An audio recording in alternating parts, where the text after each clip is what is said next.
Or a picnic in Atwater Park. Or Estabrook. Or Estabrook. Well, it's not village, so that would be counted, but. Well, the 6 feet. The 6 feet. Or all that new, all the pedestrian island on Wilson, if somebody wanted to have. That's what I meant, Wilson, that was right. There. Wrong. Okay, anyway, let's get back to, Yeah. So, and just so everyone in this room is clear, what we discussed tonight, we don't know if this is going to be the same committee in a couple of weeks. So, so my recommendation is we get through as much tonight is a discussion with the three of us, not knowing, you know, regardless. Right. Okay. So we got through number 1. And start at 2, right? Yeah. So What was the answer to number 2? No. No. Number 3, we determined that yes, and we're kind of deciding on the sliding scale. I don't like your model N. Any taxing entity within the boundaries that's not the village is at 50%, and we have obviously always have the option of waiving it. Oh, exempt. Oh, exempt. Yeah. Oh, exempt. So I would put exempt on any taxing entity within. So including the bid? Mm-hmm. And then I would,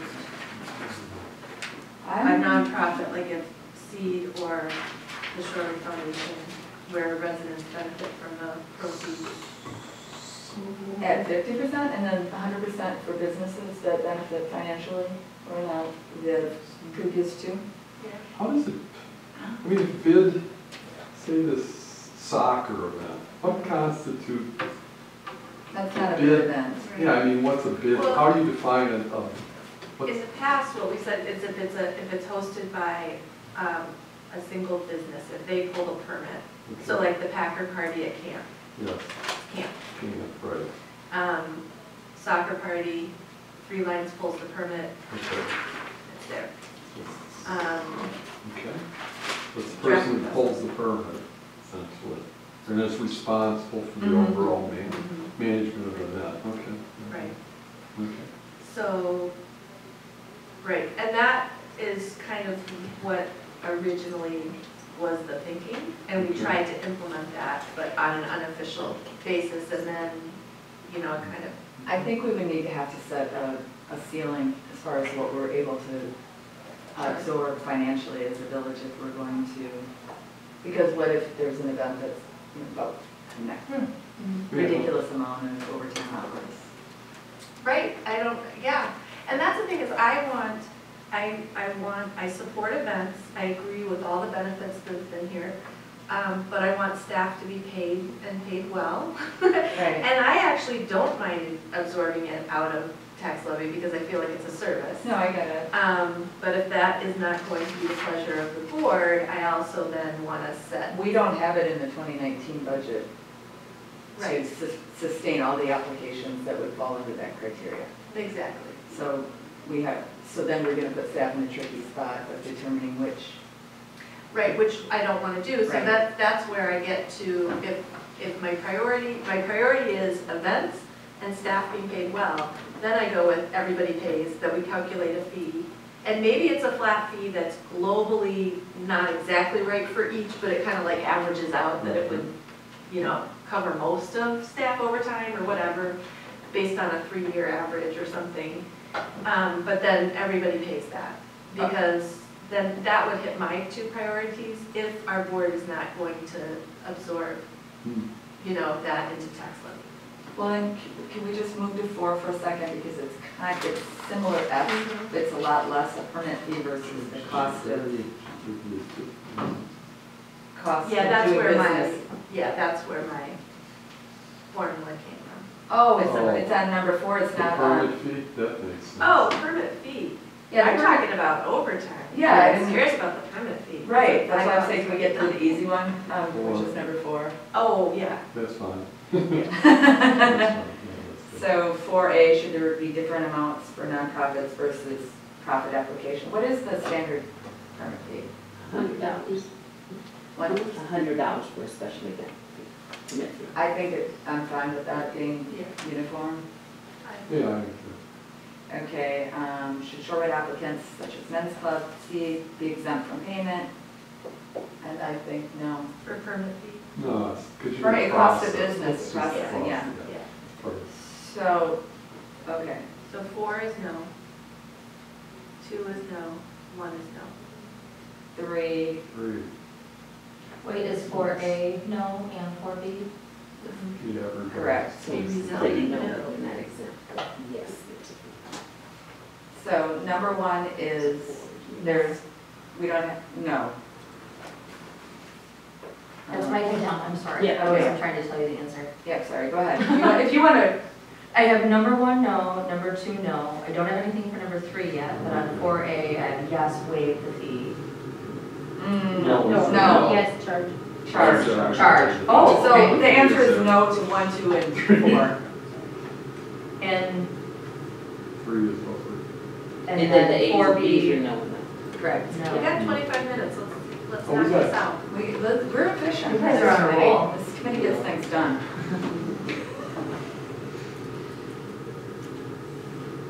I know if we calculate a fee for service, for like event services, like a village, the cost that we incurred, and we apply it across the board, no one's gonna be happy with us. But internally, Right. it balances something. And that's where we get the board. And that's our discretion first waiving the fee when. Right. Right, but I do think that if we do that, and then the board raises the fee, it goes back, it sends a mixed message to staff. Not really, I mean, staff has to go by the policy. And then it's, anyway, I hear what you're saying, but we can't control that. Can you just interject if And we do have two staff people here too, Yeah, so. but Yeah, anyway, feel free to speak anytime. with this fee, I mean, if these fees, if more is going to be put on the event organizers, then how we pay for our events should not be part of the application criteria. Oh, I don't know, was So that, like the bid having a nonprofit, Mhm. if it's a men's club, having a beer tent and Oh, an yeah. event. I'm not gonna get into that at all. Okay. Yeah, that's not our business. No. And That's I said, another point. Thank you. when you're, yeah, that, we wouldn't make this part of that policy, right? I was not tying Well, those two things no, together. I But I see now that you raised the point, why you're raising. Exactly, no, that's the thing, is we can set, what I feel like is our realm, our scope is balancing our budget and keeping our house in order. What people do with their events once we create, and as long as they meet all the criteria, how they pay for their events, sponsorship I don't wanna be into, Yeah, you want to dump beer tank, tent I don't wanna be that's up to into. you. And I said that, you can watch the tape, when, the beer tent for Shorewood Shenanigans, I think, I was chairing that night, and I said very clearly that I did not feel that it's the village's job to regulate how people run their events, as long as it complies with our codes, our ordinances, and our processes. So, that's not gonna be in this policy. That would be overreaching. Yeah, that's a complete overreach. Yeah, that does come up a lot though, that's But my it- point, I because some can't people want say- to regulate what the school district does as well, and other taxing entities, and that's not our. Right. that's And the so, thing. I can understand why you're thinking ahead that way, but it will be a separate discussion, and I can't guarantee that, I can't speak for the rest of the board, but I feel very, very strongly that that's a reach. I as well. So then we get back to 3, Great. if you were ready to move on. I think that for-profit or business entities, like you said before, should definitely pay for. But I do also understand that these are, There's yeah. I mean, and what, you know, the bid may sponsor stuff, but then there may be under there be other But that's kind of for-profit. up to the bid then. No, to but should work we with waive the- the cost of the police and all that? When the lead is the bid, but there's a lot of other components that isn't the, I'm trying Okay, go ahead. No, I'm just thinking, have you thought through when an event does require police presence and then in addition to security? unfortunately with the shenanigans, I did hire a security company, and that was the day before, the morning of, we found out that company went out. So we were gonna get both for a 1 block, or half block event. So I don't know when that's gonna be put upon us as required Right. through overtime, or a straight fee through an independent security service. Right, so that came up around something, and our board said that waived the it overrode the recommendation of the police chief, which was, this is how much staff I would put on to feel comfortable with this. Given today, you know, current best practice, right?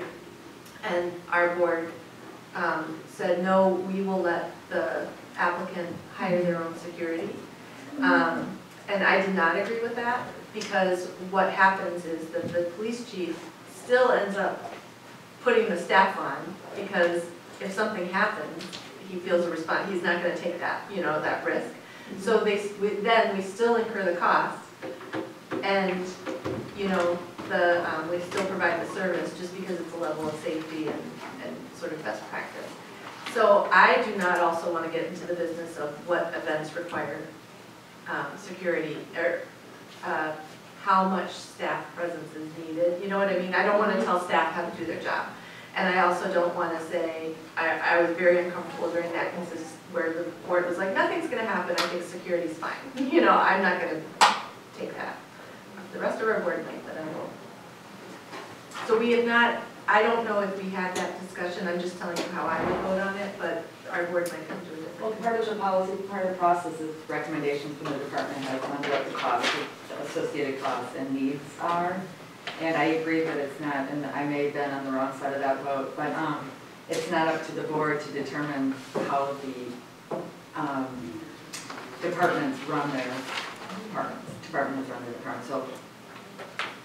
Because we're also creating, you know, we have three on a shift, 3 officers on a shift, and we're still providing service to the entire village, not just to that event, as you know from being a former staff person. So I just don't want to do anything that, because then residents who are not interested in the event and live in another part of the village, you know, could complain about being impacted, and I just don't want to set that up.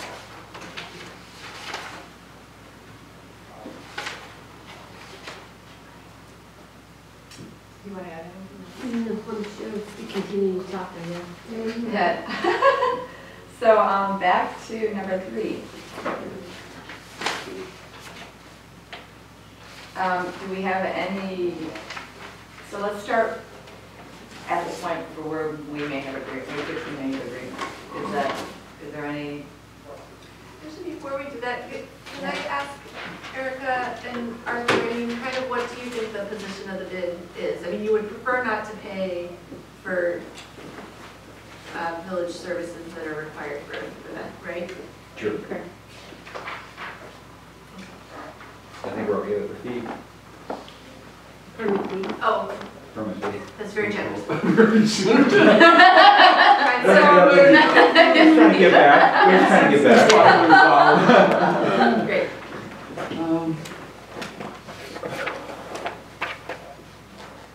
So I guess one of the positions, if we were to, the board still has to approve all of the. Yeah.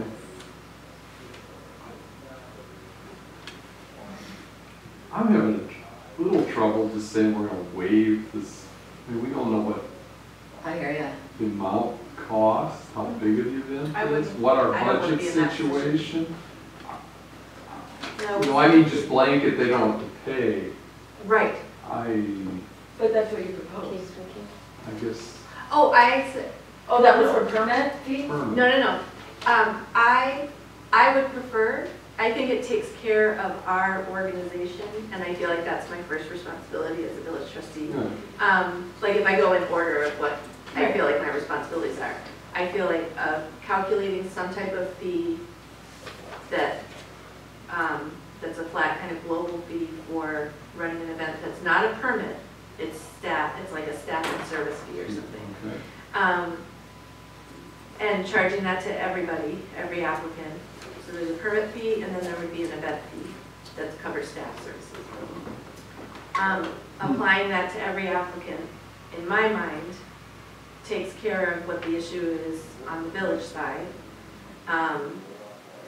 and is consistent and easy to implement, administer.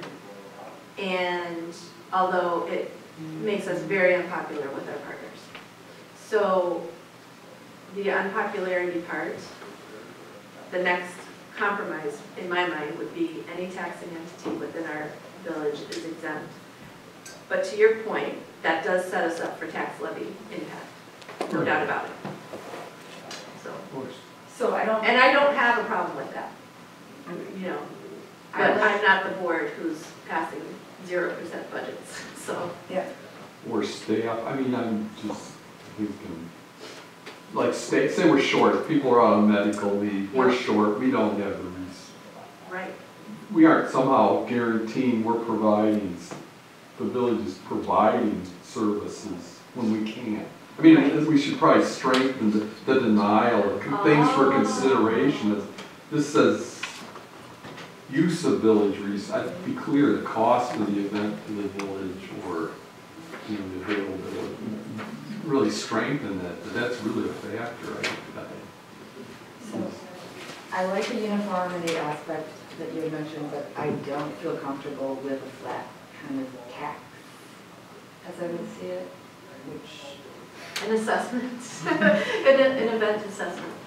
which I feel, so that's why I do like what you said originally, about the 50%, 100%.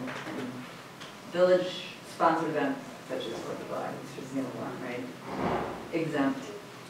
And then a percentage of the cost for the others, but then of course not to exceed, but I don't know if that's getting too much into it. I mean, I think we have to also look at our budget. Oh, yeah, no, this is gonna have tax levy input.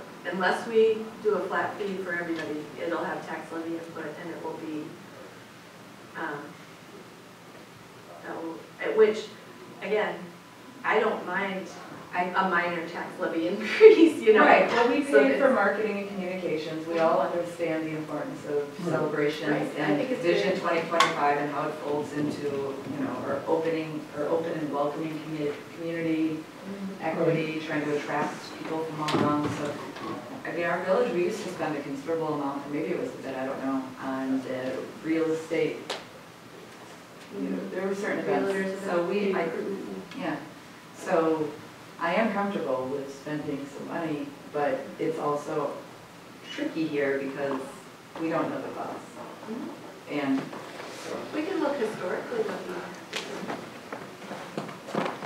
what Maybe what has been the cost? What are the list of the events in the last 4 or 5 years, and what we kind of estimate what either we charge or what resources we generally provided.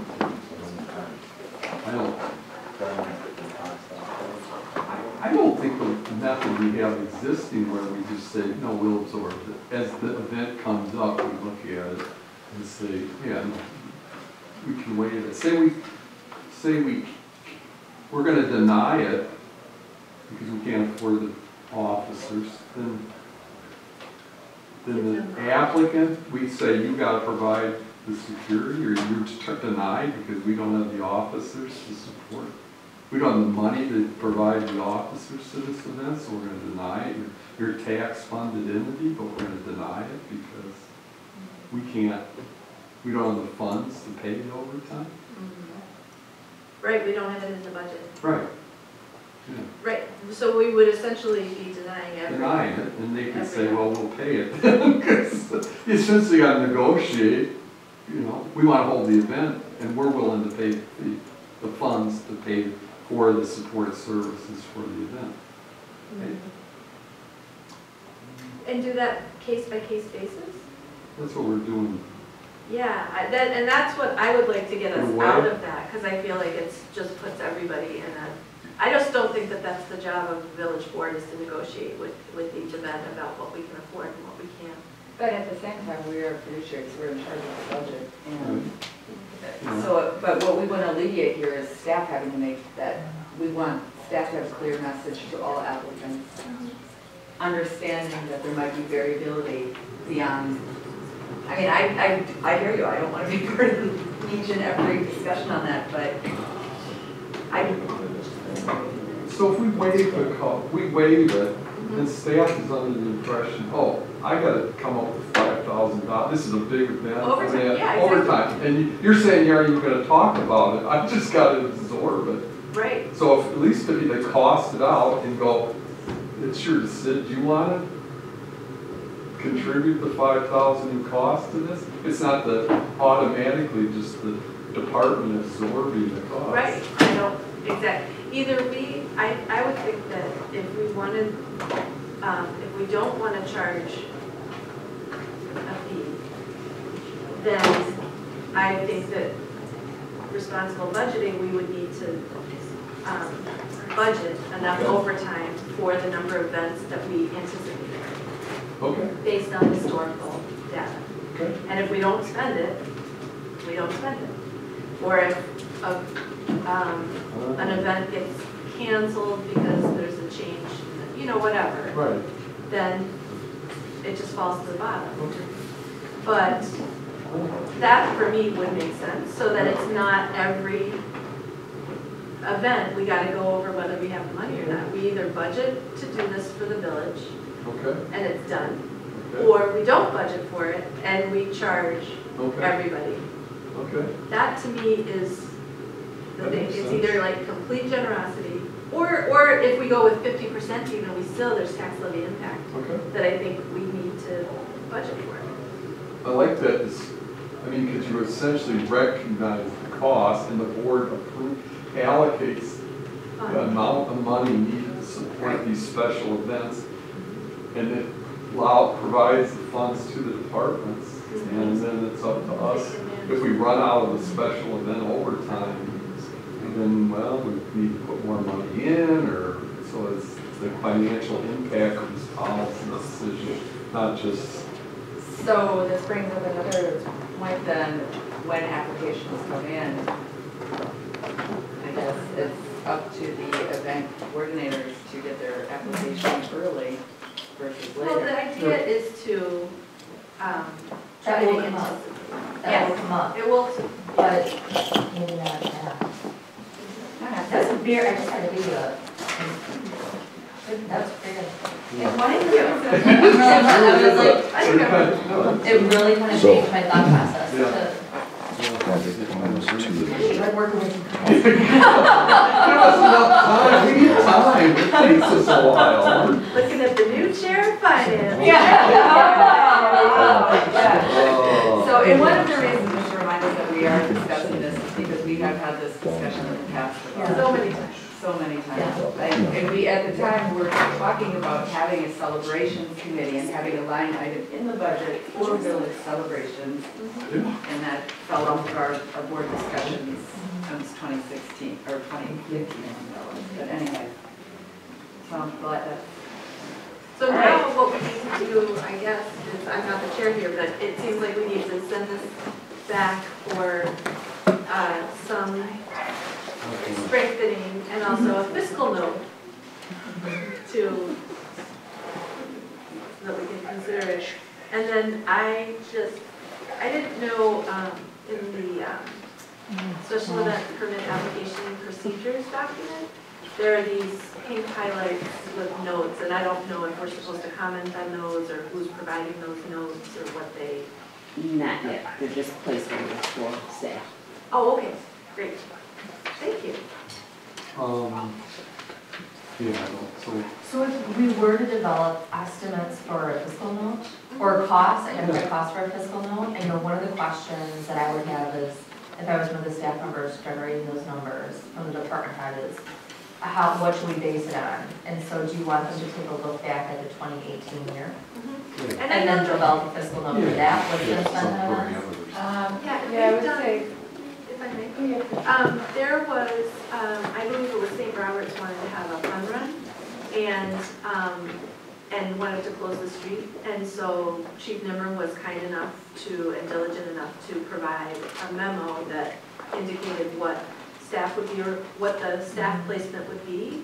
staff deployment would be and the cost of that, and provided it to the applicant for consideration, and they said, because at that point we were like, you know, there were a lot of talk about fun runs, so we thought we better be kind of proactive about this. And the applicant said, you know what, we do not need to close the street. Right. So in the past, of these discussions, staff has been very quick to be able to cost out, generate, project some costs for basic stuff. Okay, so we could look at 2018, but if there was one that we didn't see, we could maybe, you know, if that's, provide an example of maybe one of them. We should also look at the current applications for 2019. Yeah. Or look at Couple 2019. of years. Yeah, we should at least have 3 years. 2017, 18, Yeah. 19. And then I think you would kind of go out even to, if you're thinking about a menu of costs, it's like a fun run will be, a 5K fun run Right. basically costs, anticipate this much, and you can educate applicants to that when they call to inquire, you know? Yeah. And then a block party, such as the World Cup, that generates 3,000 people generally, you know, and we could, Yeah. I'm getting to the implementation part, but just in terms of you could, I would think of it as like, if we had 3, you know, Packer parties in a year, this is what we need for overtime to set aside. Does that make So sense? those will come with some assumptions that we would There would be disclose. some assumptions, yes. Oh, are you Diane, comfortable, are is you there- comfortable with that? I may have just missed that last point, but the Packer parties would not be exempt from the fee, correct? Are we still going with the 3-tier system? We are Services. looking at just the global cost of staff service associated with any. So you're waiving, The fees, Not- we're not waiving- waiving not the trying fee to for waive anybody. it. not the fee, though, the services. Services, Yes, The fiscal. the permit fee, 100, Agreed. we're good. Yep.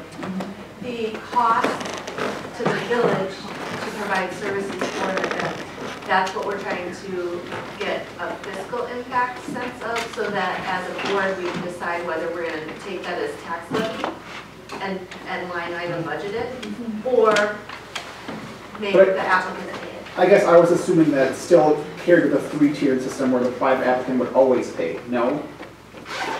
Yes, we didn't get to that. Whether it's 100%. Right, we haven't gotten to that part. Oh, sorry. We want kind of the global cost. I just heard the, okay, Yes.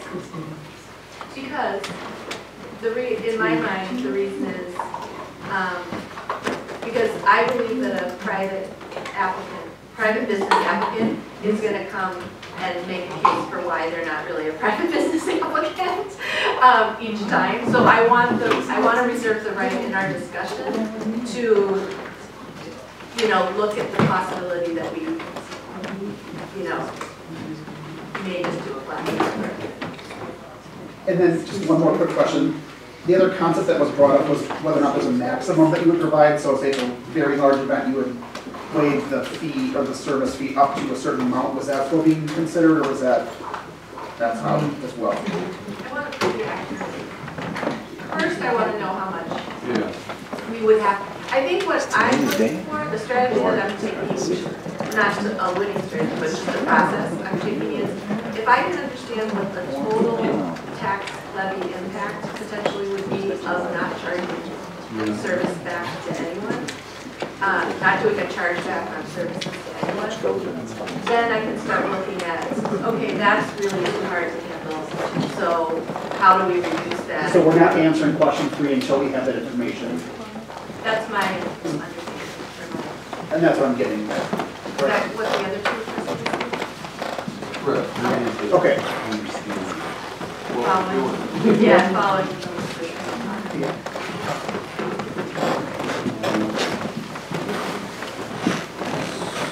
So I had some, I'm still looking at the actual text of the whole policy, and I'm still trying to grapple with this parade, how this goes with the two existing ordinances, and some of the language in those ordinances, like, if you're given a special event, you are not restricting public access to any part of the park. That was one of the provisions, so there's other provisions that, Sure. That should be communicated to the applicant at the time. well, it should be, if this is gonna replace the ordinances, then we should decide what we want, if there's things in the ordinance we want to preserve, or put in there. So it sounds like you want to include that in part of our next discussion. Correct. Yes. Okay. You want someone to That go makes a lot through of and sense. align. Yeah, what street festivals is an existing set chapter.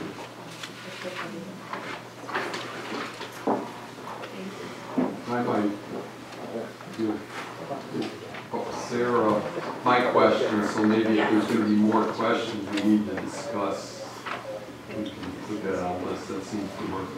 It helps me, I can't follow it in the meeting, but I can look at them ahead of time. Well, I would prefer this in question format versus redlining the document. Yes, I by multiple can't. different people because it's too hard to track. We agree on that. Yes. All right, so, Sure, call it adjourned. was I that? move it adjourned.